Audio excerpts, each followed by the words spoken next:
Preparation tub. Clean surface to be glued.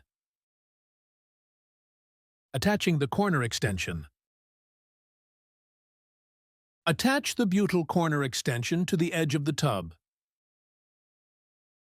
Important: attach it on the drain side. Attach the corner extension and press it down. Installation of tub sealing tape. Apply the self-adhesive tub sealing tape to the vertical edge of the tub and press down carefully. Overlap the tray sealing tape by at least 5 centimeters. Remove both cover foils on the back and press down firmly.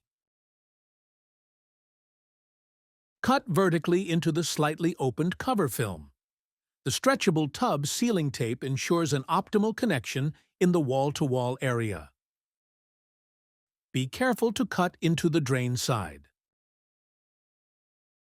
Wall installation of tub sealing tape. Tape the tub sealing tape to the wall. Press down step by step with a spatula.